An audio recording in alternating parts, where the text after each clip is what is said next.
মানুষের ইবাদত ও চেষ্টার মাঝে এমন কিছু দৃশ্য আছে যা আল্লাহর আরশের দরবারে বিশেষ মর্যাদা পায়। হাদিসে এসেছে, আল্লাহ তাআলা দুই শ্রেণীর মানুষের কর্ম দেখে খুশিতে হাসেন এবং তাদের জন্য জান্নাত নিশ্চিত করে দেন। কারা এই দুই ভাগ্যবান ব্যক্তি? সিলেটের জামিয়া দারুল উলুম কানাইঘাটের নায়েবে শাইখুল হাদিস মাওলানা শামসুদ্দিন দুর্লভপুরী এই বিষয়ে বিস্তারিত জানিয়েছেন। তিনি মুজামেদ তবরানীতে বর্ণিত একটি হাদিসের উদ্ধৃতি দিয়ে বলেন, রাসূল সাল্লাল্লাহু আলাইহি ওয়াসাল্লাম বলেছেন, আল্লাহ তাআলা দুই ব্যক্তিকে দেখে হাসেন। প্রথম ব্যক্তি হলেন ওই ব্যক্তি যিনি শীতের কঠিন রাতে আরামের বিছানা ছেড়ে ওঠেন, এরপর ঠান্ডা পানি দিয়ে ওযু করে নামাজে দাঁড়ান। আল্লাহ তাআলা ফেরেশতাদের ডেকে জিজ্ঞেস করেন, আমার এই বান্দা কিসের আশায় এই কষ্ট স্বীকার করলো? ফেরেশতারা বলেন, ইয়া আল্লাহ, আপনার জান্নাতের আশায় এবং জাহান্নামের ভয়। তখন আল্লাহ বলে, লিখে রাখো,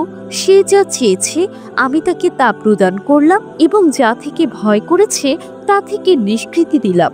দ্বিতীয় ব্যক্তি হলেন ওই ব্যক্তি যিনি আল্লাহর রাহে জিহাদের জন্য বের হন এবং আল্লাহর সন্তুষ্টির আশায় ও ভয়ে নিজের জীবনকে বিসর্জন দেন। এই ব্যক্তির ব্যাপারেও আল্লাহ তাআলা ফেরেশতাদের একই কথা বলে এবং তার জন্য জান্নাত ও জাহান্নাম থেকে মুক্তি নিশ্চিত করেন।